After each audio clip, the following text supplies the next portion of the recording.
اعوذ باللہ من الشیطان الرجیم وبه نستعين والصلاة والسلام على رسوله الكريم أما بعد أعوذ بالله من الشيطان الرجيم بسم الله الرحمن الرحيم طه ما أنزلنا عليك القرآن لتشقى معزز سامعین اور خواتین اسلام، اللہ رب العالمین کا بے حد شکر احسان ہے کہ اللہ نے ہمارے اوقات کو اپنی عبادت کے لیے لگایا ہے۔ اللہ ہمیں ساری زندگی اللہ کو راضی کرنے اور اس کی عبادت کرنے کی توفیق نصیب فرما دے، آمین۔ اور اسی طریقے سے اللہ ہمیں ہر لغویات سے اور کھیل کود سے اور ایسے اعمال سے بچا کر کے رکھے جس سے نہ دنیا میں کچھ فائدہ ہوگا، جس سے نہ آخرت میں کچھ فائدہ ہوگا۔ اللہ ہمیں نیک عمل کی توفیق نصیب فرما دے۔ تو چلیے بھائیوں، وقت ضائع کیے بغیر ہم آج ایک وہ سورت پڑھنے والے تھے جن کے تعلق سے کل میں نے کہا کہ اس سورت کی 2 آیتیں ایسی ہے، ایک آیت ایسی ہے، اس سورت کی بعض آیات ایسی ہیں جس کو سن کر کے کون اسلام قبول کیے تھے؟ عمر بن خطاب رضی اللہ عنہ۔ یہی وہ صورت ہے جو عمر رضی اللہ عنہ کی بہن فاطمہ کے گھر میں صحابی رسول پڑھا رہے تھے۔ عمر بن خطاب اپنے گھر سے نکلے تھے اسلام کو ختم کرنے کے لیے، لیکن قبیلہ زہرا کا ایک آدمی ملا اور کہنے لگا، اے عمر کہاں جا رہے ہو؟ محمد کے پاس جا رہا ہوں، میری ننگی تلوار لے کر۔ ہاں، وہ بہت بےہودہ پن پھیلا رہا ہے معاشرے۔ تو قبیلہ زہرا کا آدمی نے کہا، آپ وہاں کہاں جا رہے ہیں؟ کبھی آپ کے اپنے گھر میں دیکھے، آپ کی بہن کا جائزہ لیے؟ وہ بھی تو محمد کی باتیں پڑھتی ہیں، محمد کی کتابیں پڑھتی ہیں، اس کی تعلیمات پر چلتی ہیں۔ اور غضبناک ہو گئے، ہونے کے بعد سیدھا بہن کے گھر گئے۔ بہن اور بہن پر جو ہے کافی جو ہے زبردستیاں ہوئی اور پوچھا عمر نے، تم کیا پڑھ رہی ہو؟ فاطمہ نے کہا کہ میں دے تو نہیں سکتی، آپ یا تو وضو کر کے آئیے یا غسل کر کے آئیے، یہ عمر ہے، یہ عمر کی بہن ہے۔ اللہ اکبر۔ پھر بھی عمر رضی اللہ عنہ اطمینان سے کچھ دیر بیٹھے، بات بتاؤ کہ کیا پڑھ رہے تھے؟ پھر اس کے بعد جو ہے سورہ طہ کی آیتیں پڑھی گئی۔ آیت نمبر 11، آیت نمبر 14 جس کا ترجمہ ہے اننی انا اللہ، میں اللہ ہوں، لا الہ الا، اور میرے علاوہ کوئی معبود نہیں، انا فاعبدنی، تم میری عبادت کرو، واقم الصلاۃ لذکری، اور تم میرے لیے نماز پڑھتے رہو۔ یہ وہ آیت ہے جہاں پر عمر بن خطاب رک گئے اور بار بار یہ آیت پڑھ رہے تھے، اننی انا اللہ لا الہ الا انا فاعبدنی، اننی انا اللہ لا الہ الا انا فاعبدنی۔ پھر عمر بن خطاب رضی اللہ عنہ پیارے نبی صلی اللہ علیہ وسلم کے پاس پہنچے، صفا کے جو ہے مقام پر پیارے نبی اور صحابہ موجود تھے، وہاں جا کر کے جو ہے الحمدللہ قبول اسلام جو ہے اللہ نے نصیب فرمائی عمر بن خطاب رضی اللہ عنہ۔ تو یہ وہ سورت کی بنیادی باتیں تھیں۔ ہے کیا اس سورت میں؟ یہ سورت، اب یہ واقعے سے تو معلوم ہو گیا یہ سورت کہاں نازل ہوئی؟ کہاں نازل ہوئی؟ مکے میں، کیونکہ صفا اور یہ ساری باتیں جن کا ذکر ہوتا ہے مکے میں ہوتا ہے۔ عمر بن خطاب کا اسلام قبول کرنا یہ مکے میں ذکر ہے، تو یہ آیت بھی کیا ہوئی اور یہ سورت کیا ہوئی؟ مکی سورت ہے۔ تو اس سورہ طہ مکی سورتوں میں اس کا شمار ہوتا ہے۔ اس میں کہا کیا گیا ہے؟ اللہ نے جو قرآن کو اتارا ہے، قرآن کو جو نازل کیا ہے، اس کی وجہ بتائی کہ ہم نے قرآن کو نازل کیا تمہارے لیے تاکہ تمہارے اندر اللہ کا ڈر آ جائے، تاکہ تمہارے اندر نصیحت لینے کی کیفیت آ جائے۔ اللہ اکبر۔ کیا لینے کی؟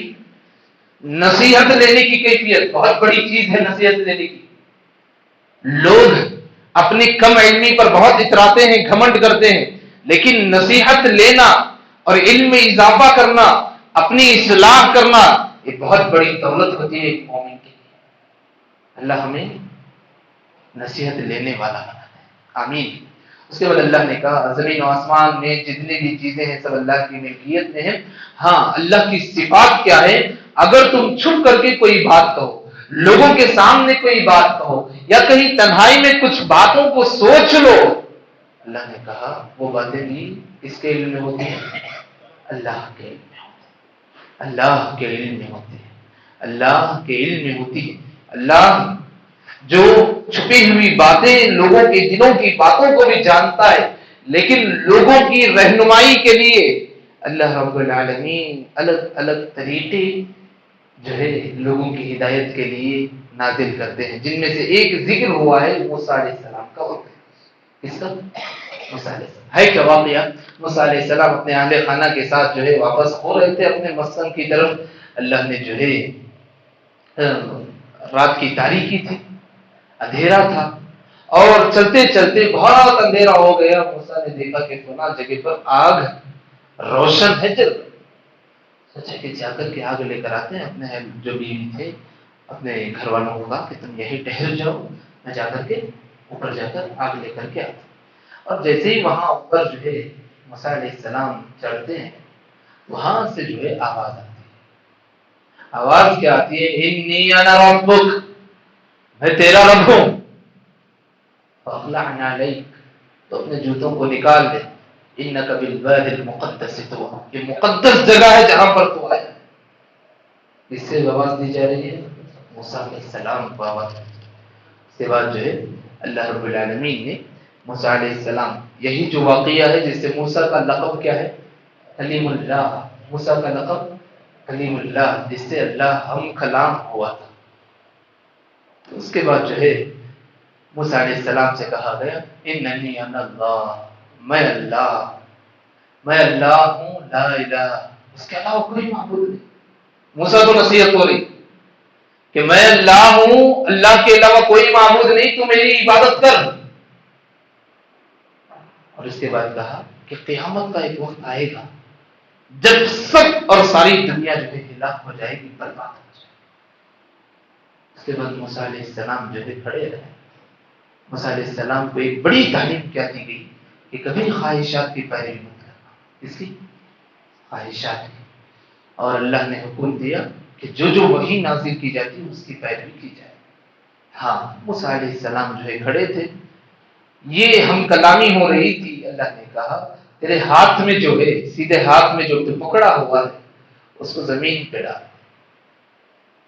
موسیٰ علیہ السلام کھڑے تھے. پہلے تو جو ہے آواز آ رہی ہے، روشنی ہے، آواز آ رہی، یہاں تو جو ہے ڈرے ہوئے تھے.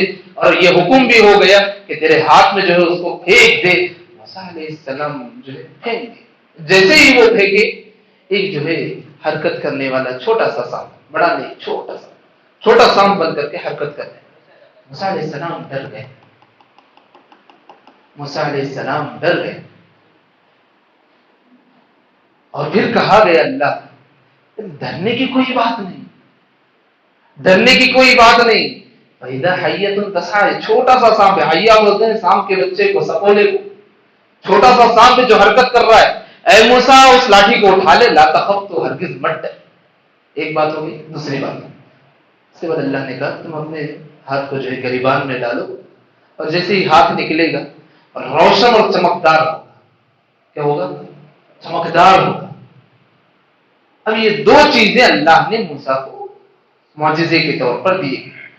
اور یہ دو معجزے ایسے تھے جو ایک آدمی کو دی جائے بڑا حیران ہوتا ہے، پریشان ہوتا ہے. اور یہ دو چیزیں دینے کے بعد حکم کیا ہے اللہ کا معلوم. دو چیزیں مل گئی. اللہ سے یہ بھی بات ہو گئی کہ اللہ ہی ہے، اس کی عبادت کرو. اللہ نے جو حکم دیا وہ ایسا حکم تھا جو موسیٰ کے قدموں سے زمین ہلنے والی تھی. کیا حکم ہوا؟ اذهب الى فرعون، اے موسیٰ فرعون کے پاس جاؤ.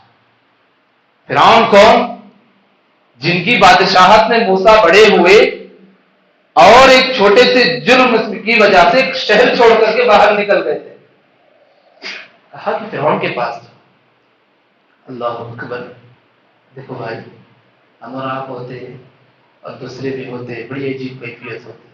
موسیٰ علیہ السلام کا جواب کیا ہے؟ رب اشرح لی صدری، اے اللہ میرے سینے کو کچھ بھی انکار نہیں، تذبذب نہیں، کچھ بھی نہیں.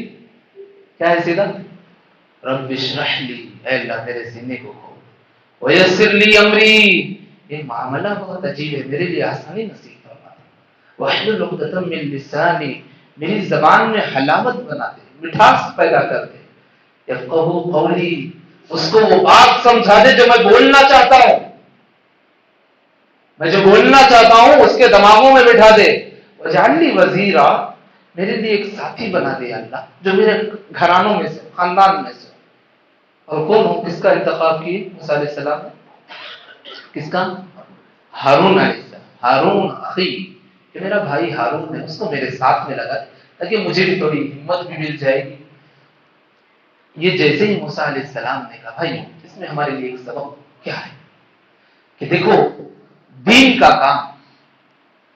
کا کام زندگی میں مومن کو اللہ کبھی نصیب کرتا ہے، لیکن کبھی اس میدان میں ہمیں پیچھے نہیں ہونا چاہیے. دعوت کا کام، اصلاح کا کام، تبلیغ کا کام کی ذمہ داری امت محمدیہ پر ہے.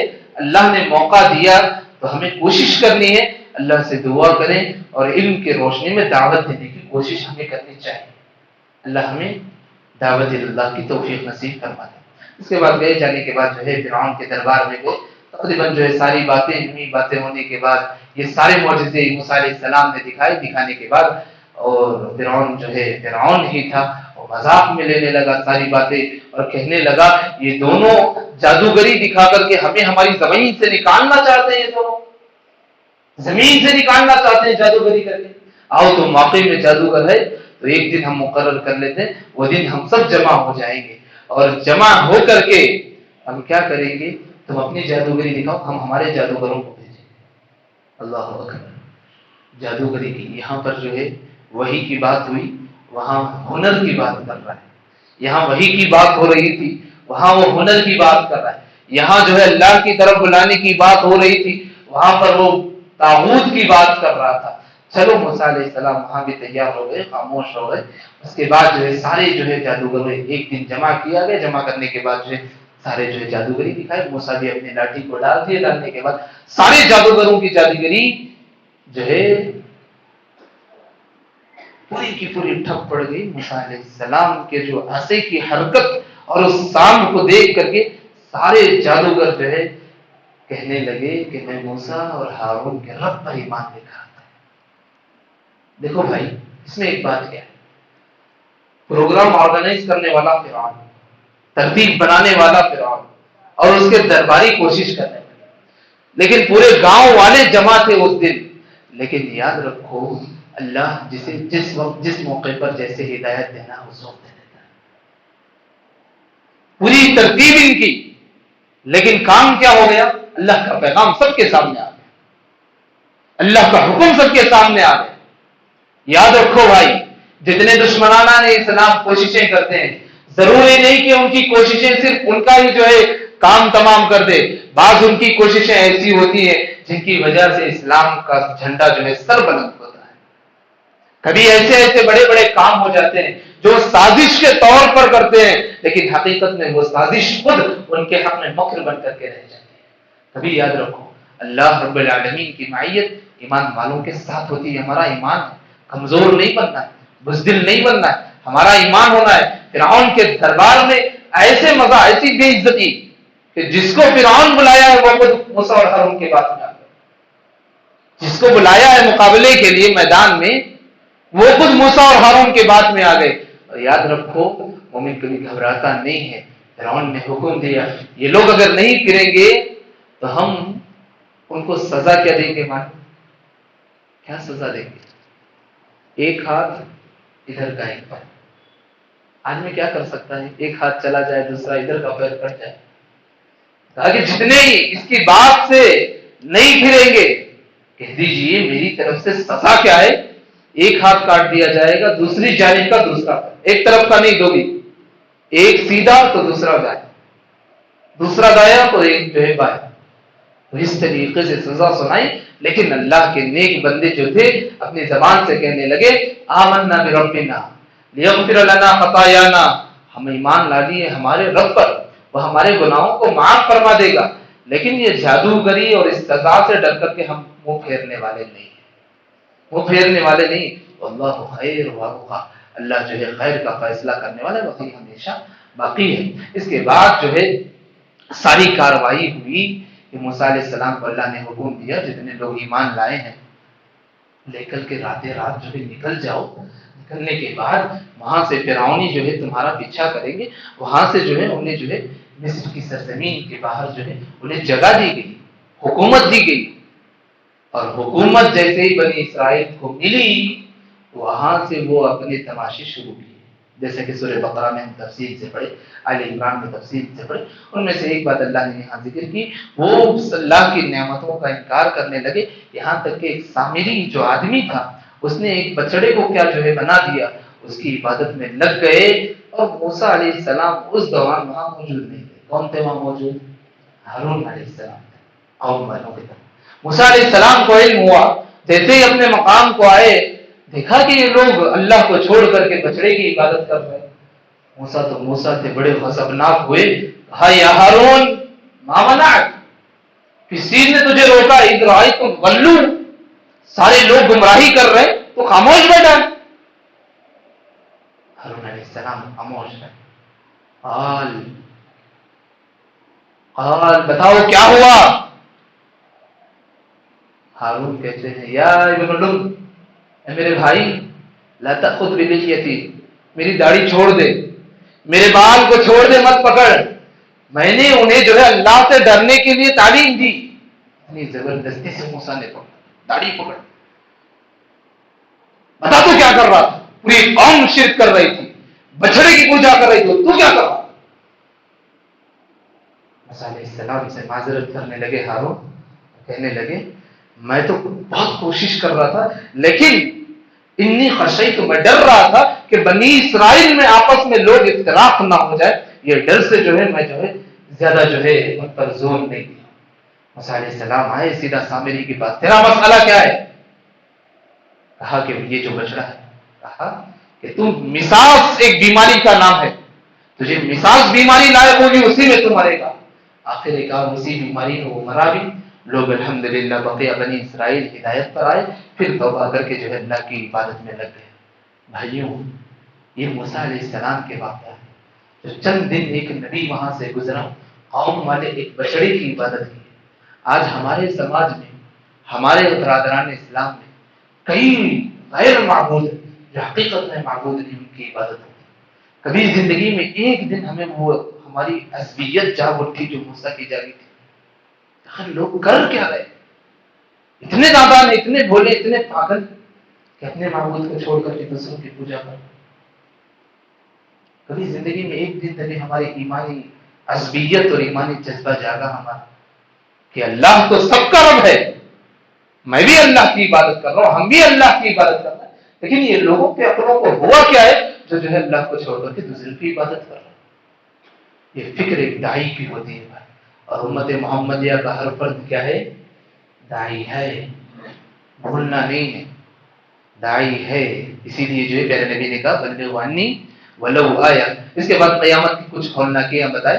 جب سے ہم شروع سے پڑھتے آ رہے ہیں جنت جہنم قیامت پر تفصیل سے بات نہیں، تقریباً نصف قرآن ہو گیا لیکن اس پر تفصیل سے بات نہیں. یہاں پر قیامت کے تعلق سے جو ذکر ہوا انشاءاللہ آخری پاروں میں اس کا تذکرہ آئے گا. زیادہ سے زیادہ کہا گیا کہ جس دن روح پھونک دی جائے گی اس دن مجرمین سارے کے سارے جمع کر دیے جائیں گے اور ڈرے ہوئے ہوں گے اور یہ کوشش کریں گے کاش ہمیں ایک اور زندگی مل جائے گی، کاش ہمیں ایک اور دن مل جائے گا جس میں جو ہے ہم عبادت کر کے آئیں گے. اور جو ہے پہاڑوں سے کہا دیا جائے گا، ہواؤں میں بکھر جائے گی، زمین کو صاف کر دیا جائے گا. یہ قیامت کے مناظر میں سے ہے بھائی. زمین کو صاف کر دیا جائے گا، کہیں پر سہارا لینے کے لیے جگہ نہیں. پہاڑوں میں چھپنے کی کوشش کرو گے پہاڑے اڑا دیے جائیں گے. پوری زمین صاف، کہاں چھپیں گے؟ سایہ ہوگا زمین پر صرف کس کا؟ عرش کا سایہ ہوگا، عرش کا سایہ زمین میں ہوگا. اللہ ہمیں وہاں جگہ نصیب فرمائے، اللہ ہمیں وہاں جگہ نصیب فرمائے. اللہ رب العالمین ہمیں حشر کے سائے میں نصیب فرمائے. آمین. اس کے بعد جو ہے وہی دعا اللہ نے سکھائی علم زیادتی کے لیے، رب زدنی علم اسی صورت میں ہے، سورہ طٰہٰ میں، سورہ طٰہٰ آیت نمبر 114، جس میں کہا گیا علم زیادتی کے لیے جو ہے دعا کی جائے۔ ہاں، جو لوگ اللہ کی نصیحت کو جانتے ہیں، اب دیکھو یہاں آ گئی، جو لوگ اللہ کی نصیحت کو جانتے ہیں اور جان کر کے بھلا دیتے ہیں اور بھلانے کی کوشش کرتے ہیں، اللہ کے احکامات کو جان کر کے بھلانے کی کوشش کرتے ہیں، اللہ نے ان کے لیے کیا کہا؟ فَإِنَّ لَهُ مَعِيشَةً ضَنْكَ، ان کی تجارت ٹھپ کر دی جائے گی، ان کی تجارت اور معیشت کو نقصان سے جو ہے دوچار ہونا پڑے گا۔ وَنَحْشُرُهُ يَوْمَ الْقِيَامَةِ أَعْمَى، اور حشر میں اٹھائے جائیں گے تو اندھے بنا کر کے اٹھائے جائیں گے۔ اللہ کی بات معلوم ہو گئی۔ معلوم ہونے کے بعد اگر کوئی بندہ اعراض کرتا ہے، اس کے لیے دو بڑی سزا۔ نمبر ایک، اس کی دنیا کی تجارت نقصان کر دی جائے گی، اور آخرت میں کیسے اٹھایا جائے گا؟ اندھا بنا کر کے اٹھایا جائے گا۔ اور جب اندھا بنا کر کے اٹھایا جائے گا، وہ کہیں گے رب لما حشرتنی اعمی، اے میرے رب ہمیں اندھا کیوں بنایا؟ اے میرے رب ہمیں اندھا کیوں بنایا ہے؟ وقت كنت بصیرا، یہاں تک کہ ہم دیکھنے والے تھے، دنیا میں بہت ساری چیزیں دیکھتے تھے، بہت نگاہیں تھی دنیا میں، لیکن ہدایت پر نظر نہیں تھی۔ بہت ساری چیزیں دیکھتے تھے، ہدایت کو دیکھتے نہیں تھے۔ وہ کہیں گے اللہ سے، اللہ ہم دنیا میں دیکھتے تھے، آج اندھے کیوں ہے؟ تب کہا جائے گا كذلك أتتك آياتنا فنسيتها، کہ اللہ کی آیتوں کو تم سنتے تھے، جانتے تھے اور بھولنے کی کوشش کرتے تھے۔ اللہ ہمیں اس عذاب سے بچا کر کے رکھے، دنیا کے خسارے سے بچائے، آخرت کے اندھے پن سے بچائے۔ اللہ ہمیں حشر کے میدان میں ہماری نگاہوں، ہماری بصارت کو کھول دے، اور ہماری بصارت میں اللہ کا دیدار نصیب فرما دے، اللہ کا دیدار نصیب فرما دے۔ تو تقریباً جو ہے یہ سورہ طٰہٰ کی بنیادی باتیں تھی جو ہم نے جانی تھی۔ اس کے بعد ایک سورت شروع ہوتی ہے، تقریباً ہمارا جو ہے 17واں پارہ بھی چل رہا ہے۔ 17واں پارے کی ابتدا میں تقریباً 2 سورے ہیں اس پارے میں۔ اب تک ہم سورتوں کی تفسیر جانتے تھے۔ بھائیوں دیکھو، قرآن کی تفسیر بہت گہرائی ہے۔ ایک لفظ کی تفسیر ہوتی، ایک آیت کی تفسیر ہوتی، پہلے تو ایک حرف کی تفسیر ہوتی، ایک حرف کی ہوتی، پھر ایک آیت کی ہوتی ہے، ایک رکوع کی ہوتی ہے، ایک سورت کی ہوتی ہے۔ اب تک جو ہم پڑھتے آ رہے تھے سورتوں کی تفسیر جا رہا ہے کہ ایک سورت سن لیتے تھے، الحمدللہ چلو اس میں اتنی باتیں ہوں، اتنی باتیں ہوں۔ انشاءاللہ ابھی ہم کوشش کریں گے ایک سورت کی نہیں، پارے کی جو تفسیر کیا ہے مختصر وقت، کیونکہ ہمارے پاس وقت بھی بہت کم ہے، جتنا ہو سکے ہم جاننے کی کوشش کریں گے اس رمضان۔ تو یہاں سے جو ہے 17واں پارہ ہمارا شروع ہوتا ہے۔ اس پارے میں 2 سورتیں، ایک سورۃ الانبیاء، دوسرا سورۃ الحج۔ یہ 2 سورتیں جو ہے اس پارے میں ذکر ہیں۔ دیکھو اس پارے میں جو سورتیں ذکر ہیں، نمبر 1 انبیاء۔ انبیاء سورت جیسے ہی شروع ہوتی ہے، نام جیسے ہی ہم سنتے ہیں، ہاں چلو بھائی اس میں انبیاء کا ذکر ہوگا، اس میں سارے انبیاء کے واقعات ہوں گے۔ نہیں بھائی، جیسے ہی انبیاء کی سورت شروع ہوتی ہے، اس کی پہلی آیت کیا ہے معلوم؟ اقترب للناس حسابهم وهم في غفلة معرضون، لوگ غفلت میں پڑے ہوئے ہیں، لوگ اپنی دنیا میں مگن ہوئے ہیں، حال یہ کہ لوگ سستی اور کاہلی کا مظاہرہ کر رہے ہیں، قریب ہے کہ ان کا حساب کا وقت اب تک میں لیا جانے والا ہے، حساب کا وقت قریب ہو رہا ہے، لیکن لوگ غفلت میں ہیں، ان کے پاس ہدایت دی جا رہی ہے لیکن تب بھی غفلت میں ہیں۔ سورہ انبیاء کی پہلی آیت ہے بھائی، سورہ انبیاء کی پہلی آیت ہے کہ ہم نے جو ہے قرآن کو نازل کیا، ذکر کو نازل کیا۔ کیا لوگ عقل نہیں رکھتے؟ اس کو سمجھنے کی کوشش بھی نہیں کرتے، اس کے بارے میں جاننے کی بھی کوشش نہیں کرتے۔ اللہ نے کہا اللہ کے پاس بعض فرشتے ہیں، اللہ کے پاس کیا ہے؟ فرشتے ہیں، جن کا کام کیا کام ہے؟ صرف تسبیح بیان، یسبحون اللیل، راتوں میں تسبیح، والنہار، دن میں تسبیح، اور بیہودہ بات نہیں، بیہودہ بات نہیں۔ اللہ کے پاس جو فرشتے ہوتے ہیں وہ کام کیا کرتے ہیں؟ دن رات اللہ کی تسبیح بیان کرتے ہیں۔ اور اس کے بعد کہا گیا اگر دنیا میں دیکھو بھائی، جن کے ایمان میں ابھی بھی کمزوری ہے، اللہ نے کہا لو کان فیہما آلہۃ الا اللہ لفسدتا، کہ زمین میں اگر 2 معبود ہو جاتے،